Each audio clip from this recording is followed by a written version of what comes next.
Hello my dear students, welcome back to another video. बच्चों, आज हम 9th स्टैंडर्ड साइंस का chapter wise important questions and important topics को discuss करेंगे। Total आपके 18 चैप्टर्स हैं। तो इस वीडियो में चैप्टर 1 to 9 कवर करेंगे और नेक्स्ट वीडियो में 10 to 18 कवर करेंगे। तो वीडियो में आगे बढ़ने से पहले चैनल को सब्सक्राइब कर लो और बेल आइकन को प्रेस कर दो ताकि जब कभी भी न्यू वीडियो अपलोड हो तो नोटिफिकेशन सबसे पहले आपको मिले। अब आइए क्विकली स्टार्ट करते हैं आज की क्लास। ओपन कीजिए चैप्टर 1 लॉज ऑफ मोशन। इसमें आपको पेज 2 पर आना है। देखो, इसमें ये जो स्पीड का फॉर्मूला दिया गया है इसको मार्क कर लो, इंपॉर्टेंट है। फिर वेलोसिटी का फॉर्मूला, ये भी इंपॉर्टेंट है, इसको याद भी रखना है। और राइट हैंड साइड में आपको ये कुछ पॉइंट्स दिए गए हैं, 3 पॉइंट्स, इसको भी बाय हार्ट कीजिए। इसमें एसआई सिस्टम दिया गया है, सीजीएस सिस्टम, प्रॉपर्ली अंडरस्टैंड करके इसको बाय हार्ट कर लो। इसके बाद पेज 5 पर आपको एक्सेलरेशन का फॉर्मूला दिया गया है, पूरा डिटेल में अच्छे से करना है इसको भी। इसके बाद पेज 11 पर आपको कुछ सॉल्व्ड एग्जांपल दिए गए हैं, सॉल्व्ड एग्जांपल पूछे जाते हैं, अच्छे से कीजिएगा इसको। 4 सॉल्व्ड एग्जांपल दिए गए हैं, फोर्थ वाले का कंटिन्यूएशन नेक्स्ट पेज पर मिल जाएगा। पेज 12 पर आपको दिया गया है Newton's law of motion, very important, इसको भी अच्छे से करना है। पेज 13 पर आपको मोमेंटम पी दिया गया है, ये जो बोल्ड में आपको दिया गया है वेरी इंपॉर्टेंट, इसको अच्छे से रीड करके बाय हार्ट कीजिए। डाउन में फॉर्मूला डिराइव किस तरीके से किया गया है कंप्लीट आना चाहिए आपको। पेज 15 पर टॉप साइड में आपको दिया गया है law of conservation of momentum, very important, इसको भी कर लीजिए। इसके बाद आ जाइए पेज 16 पर, एक्सरसाइज पार्ट है। मेन क्वेश्चन 2 में ए एंड बी दोनों करना है, दोनों इंपॉर्टेंट है। इसके बाद डायरेक्टली आ जाइए मेन क्वेश्चन 4 पर, इसमें आप ए सी एंड ई को मार्क कर लीजिए, इंपॉर्टेंट है। क्वेश्चन 5 गिव साइंटिफिक रीजन से ए सी एंड डी मार्क कर लीजिए। फिर इसके बाद right hand side question 7 solve the following example, इसमें आपको ए सी एंड डी मार्क करना है, इंपॉर्टेंट है। अब आते हैं चैप्टर 2 वर्क एंड एनर्जी पर। पेज 20 पर आपको ये येलो वाले बॉक्स में दिया गया है यूनिट ऑफ वर्क, इंपॉर्टेंट है। फिर डाउन में रिलेशन बिटवीन जूल एंड अर्क, इंपॉर्टेंट है, इसको कर लीजिए। पेज 22 पर सॉल्व एग्जांपल दिए गए हैं, इंपॉर्टेंट है, दोनों कर लीजिए। पेज 23 पर एक्सप्रेशन फॉर काइनेटिक एनर्जी दिया गया है, वेरी इंपॉर्टेंट, पूरा अच्छे तरीके से डिराइव करने आना चाहिए आपको।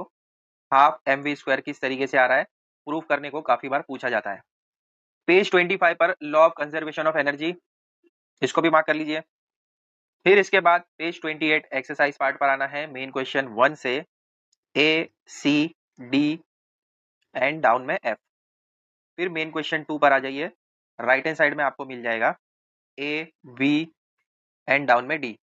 मेन क्वेश्चन 3 नेक्स्ट पेज पर है, इसमें आपको मार्क करना है ए सी एंड डी। फिर राइट हैंड साइड में मेन क्वेश्चन 5 पर आ जाइए, इसमें ए सी एंड डी मार्क करना है।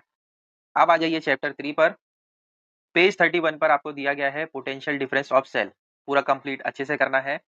फॉर्मूला अच्छे से याद कीजिएगा, V is equal to W upon Q और SI यूनिट इन वोल्ट, ये भी अच्छे से बाय हार्ट होना चाहिए आपको। पेज 33 पर इलेक्ट्रिक करंट टॉप साइड में दिया गया है, I is equal to Q upon T, formula याद रखिएगा। पेज 34 पर ohm's law, very very important, double mark कीजिए इसको और ये याद रखना है आपको, 1 volt upon 1 ampere is equal to 1 ohm होता है। पेज 35 पर इलेक्ट्रिक करंट दिया गया है, वेरी इंपॉर्टेंट, विद डायग्राम आना चाहिए आपको, राइट हैंड साइड में डायग्राम मिल जाएगा। पेज 37 पर आपको experimental proof of Ohm's law दिया गया है, वेरिफिकेशन ऑफ ओम्स लॉ, ये डायग्राम भी इंपॉर्टेंट है, ये पूरा प्रोसीजर वगैरह अच्छे से बाहर कर लीजिएगा, आ सकता है। नेक्स्ट पेज पर कुछ सॉल्व एग्जांपल दिए गए हैं, इनको भी कर लीजिएगा। फिर डायरेक्टली आपको आना है पेज 44 एक्सरसाइज पार्ट पर, मेन क्वेश्चन 1 से आपको मार्क करना है A B and D. Main question 2 में आपको ये सिंबल्स दिए गए हैं, ये कहाँ पर क्या क्या आएगा फाइंड करना है, ठीक है, तो कर लीजिएगा इसको भी। फिर इसके बाद डायरेक्टली आ जाइए क्वेश्चन 4 पर, इसमें आप ए एंड सी कर सकते हैं। क्वेश्चन 5 मैच द पेयर है, इसको कर लीजिए। फिर इसके बाद डायरेक्टली आ जाइए नेक्स्ट पेज पर, क्वेश्चन 7 और राइट हैंड साइड में क्वेश्चन 9 जो दिया गया है उसमें आपको बी एंड सी कर लेना है। इसके बाद आते हैं चैप्टर 4 पर, पेज 49 पर आपको ये दिया गया है एटॉमिक मास नंबर क्या होता है, न्यूक्लियॉन्स क्या है, डेफिनेशन में या फिर फिल इन द ब्लैंक्स में आ सकता है, तो इसको अच्छे से कर लीजिएगा। पेज 50 पर मॉलिक्यूलर मास दिया गया है, ये भी इंपॉर्टेंट है, इसको भी कर लीजिए। पेज 52 पर अवोगाद्रोस नंबर, वेरी वेरी इंपॉर्टेंट, इसमें ये जो आपको दिया गया है number of moles in given, जो भी आपको मॉलिक्यूल दिया जाएगा, यहाँ पर CO2 का दिया गया है, तो किस तरीके से आपको नंबर ऑफ मोल्स निकालना है, न्यूमेरिकल में आ सकता है, तो नंबर ऑफ मोल्स वाले जितने भी न्यूमेरिकल है उनको अच्छे से करना है। ठीक है, तो इसको मार्क करके रखिए। नंबर ऑफ मोल्स कैसे आप फाइंड करेंगे। पेज 57 एक्सरसाइज पार्ट पर आना है। मेन क्वेश्चन 1 से B, D, E and F कर लेना है। इसके बाद आप मेन क्वेश्चन 2 कर लीजिए। सारे इंपॉर्टेंट है, आपको सिंबल लिखना है। मर्क्यूरी का सिंबल क्या होता है, अगर पूरे नहीं करना है तो मर्क्यूरी कर लीजिए, nitrogen, copper, carbon and oxygen. वैसे सारे इंपॉर्टेंट है, बट इतना तो कर ही लीजिए। अब मेन क्वेश्चन 3, इसमें तो आपको ये पूरे करने हैं, पूरे इंपॉर्टेंट है। मेन क्वेश्चन 4 में ए, सी एंड ई मार्क कर लीजिए। मेन क्वेश्चन 5 ये भी पूरा कंप्लीट करना है। इसके बाद मेन क्वेश्चन 7 कर लीजिए। अब आता है chapter 5 acids, basis and salts. Page 59 पर आपको ये दिया गया है, formation of compound NaCl। Very important, इसको अच्छे से कर लेना है। पेज 60 पर आपको Arrhenius theory of acids and base दिया गया है। वेरी वेरी इंपॉर्टेंट, इसको भी अच्छे से करना है। फिर इसके बाद आपको दिया गया है classification of acids and base. तो इसमें strong acid, weak acid, strong base, weak base, alkali, कुछ ना कुछ आता ही है। तो ये क्लासिफिकेशन अच्छे से करना है। पेज 64 पर आपको दिया गया है universal indicators. Very important. Page 68 पर ये आपको complete the reaction in following table दिया गया है। इंपॉर्टेंट है, इसको अच्छे से कर लीजिएगा, क्योंकि 10th में भी आपको ये काम आने वाला है। रिएक्शंस आपका पीछा नहीं छोड़ेंगे, तो इग्नोर करने से अच्छा इसको सीख लो। पेज 70 पर आपको ये जो एक्सपेरिमेंट दिया गया है, एक्टिविटी, इसको कर लेना है। Ionic compound and electric conductivity important है। नेक्स्ट पेज पर आपको मिल जाएगा electrolysis. Very important, with diagram कर लीजिए इसको। और डाउन में आपको ये जो रिएक्शंस दिए गए हैं, cathode reaction, anode reaction, very important, इसको कर लेना है। इसके बाद आ जाइए पेज 73 एक्सरसाइज पार्ट पर। Main question 1 A, C, E, G and H कर लीजिए। मेन क्वेश्चन 2 में बी मार्क कर लीजिए। राइट हैंड साइड में D, F, G and last में आई। मेन क्वेश्चन 3 पूरा कर लेना है। मेन क्वेश्चन 4 भी पूरा करना है, ए एंड बी। फिर इसके बाद मेन क्वेश्चन 5 में हाइड्रोक्लोरिक एसिड कर लीजिए, sodium chloride, ammonia and last में कॉपर सल्फेट। मेन क्वेश्चन 6 में ए एंड सी मार्क कर लीजिए। मेन क्वेश्चन 7 में बी एंड सी मार्क करना है। मेन क्वेश्चन 8 में ए, बी एंड ई करना है। 9th वाले क्वेश्चन में तीनों करना है, तीनों इंपॉर्टेंट है।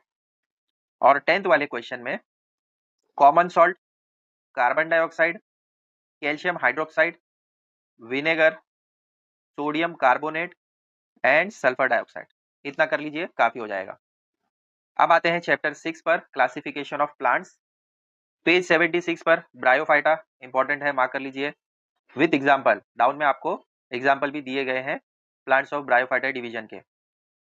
पेज 78 पर एंजियोस्पर्म्स इंपॉर्टेंट है। नेक्स्ट पेज पर dicot, monocot, very very important, दोनों अच्छे से बाय कर लीजिए विथ एग्जांपल। इसके बाद पेज 80 एक्सरसाइज पार्ट पर आना है। मेन क्वेश्चन 1 पूरा करना है। मेन क्वेश्चन 2 में बी एंड डी मार्क कर लीजिए। मेन क्वेश्चन 3 में ए एंड डी मार्क करना है। मेन क्वेश्चन 4 पूरा करना है एंड मेन क्वेश्चन 6 करना है। इस चैप्टर से इतना ही। अब आते हैं नेक्स्ट चैप्टर 7 पर। पेज 82 पर आपको दिया गया है द एनर्जी पिरामिड, इंपॉर्टेंट है। पेज 84 पर बायो जियोकेमिकल साइकिल इंपॉर्टेंट है, इसको भी कर लीजिएगा। फिर इसके बाद में डिफरेंस बिटवीन है गैसियस साइकिल, सेडिमेंट्री साइकिल, दोनों भी कर लीजिए। डाउन में आपको ये जो रिएक्शंस दिए गए हैं, ये भी दोनों आना चाहिए। पेज 87 पर आपको दिया गया है important process of the nitrogen cycle, important है, इसको कर लीजिए। अब आते हैं एक्सरसाइज पार्ट पर। मेन क्वेश्चन 1 पूरा करना है। मेन क्वेश्चन 2 में ए एंड सी मार्क कर लीजिए। मेन क्वेश्चन 3 में A and B. Main question 4 तीनों इंपॉर्टेंट है, तीनों करना है। इसके बाद मेन क्वेश्चन 6 करना है एंड मेन क्वेश्चन 8 करना है। 8 में ए एंड बी दोनों करना है। अब आते हैं चैप्टर 8 पर। पेज 89 पर ये यूजेस दिया गया है, एटलीस्ट 4 पॉइंट याद रखिए। पेज 89 पर role and importance of rhizobium important है, इसको कर लेना है। नेक्स्ट पेज पर ईस्ट सेल दिया गया है, ये भी डिटेल में करना है। पेज 94 पर the spread and prevention of disease दिया गया है। ये कंप्लीट चार्ट अगर आप नहीं कर सकते हैं तो इसमें कम से कम hepatitis, influenza, dengue, pneumonia, cholera and malaria कर लीजिए। पैथोजन क्या है ये पता होना चाहिए, mode of infection and preventative measure. तीनों प्रॉपरली पता होना चाहिए डिजीज के अकॉर्डिंग। तो इतने कर लो कम से कम। इसके बाद एक्सरसाइज पार्ट पर आ जाइए। मेन क्वेश्चन 1 पूरा करना है। मेन क्वेश्चन 2 में yogurt, root nodules of leguminous plant, फिर इसके बाद स्पॉइल्ड पोटैटो करी, इतना कर लीजिए, काफी हो जाएगा। मेन क्वेश्चन 3 में ए एंड सी मार्क करना है। मेन क्वेश्चन 4 में बी मार्क करना है। मेन क्वेश्चन 5 पूरा करना है। Main question 6 complete. Main question 7 में ए सी एंड ई मार्क कर लो। मेन क्वेश्चन 8 में बी एंड सी कर लो। इसके बाद चैप्टर 9 ओपन कीजिए। डायरेक्टली पेज 101 ओपन कीजिए। ये क्लासिफिकेशन कुछ दिए गए हैं और इनके सोर्सेस हैं, इसको एक बार रीड कर लीजिएगा। डोमेस्टिक वेस्ट का सोर्स क्या है, इंडस्ट्रियल वेस्ट का सोर्स क्या है, इलेक्ट्रॉनिक वेस्ट का सोर्स क्या है। रीड करोगे तो आपको इजीली समझ में आ जाएगा। एटलीस्ट 4 to 5 याद रख लोगे तो भी काम हो जाएगा आपका। उसी पेज पर आपको दिया गया है biodegradable waste and non biodegradable waste, दोनों इंपॉर्टेंट है, दोनों करना है। नेक्स्ट पेज पर आपको दिया गया है harmful effects of solid waste, ये चार्ट पूरा अच्छे से कर लीजिएगा। 103 पर आपको दिया गया है 7 principles of solid waste management, important है, एक बार रीड कर लोगे तो ओन वर्ड्स में भी लिख सकते हो। पेज 105 पर आपको दिया गया है basic principles of first aid, ये भी इंपॉर्टेंट है, इसको कर लीजिएगा। इसके बाद डायरेक्टली आते हैं 107 एक्सरसाइज पार्ट पर। मेन क्वेश्चन 1 पूरा करना है। मेन क्वेश्चन 2 कंप्लीट करना है। मेन क्वेश्चन 3 से A B and C mark कर लो। फिर मेन क्वेश्चन 4 में first, second, third and fourth, इतना कर लो, काफी हो जाएगा। फिर इसके बाद main question 6 and main question 7 करना है। तो यहाँ तक आपके 9 चैप्टर कंप्लीट हो गए। नेक्स्ट वीडियो में चैप्टर 10 to 18 कवर करेंगे। वीडियो अच्छा लगता है तो इसको ज्यादा से ज्यादा शेयर करो अपने फ्रेंड्स एंड रिलेटिव से। ऐसे ही और वीडियोस के लिए चैनल को सब्सक्राइब कर लो। मिलते हैं बच्चों अगले वीडियो में बहुत जल्द। Till then take care, bye.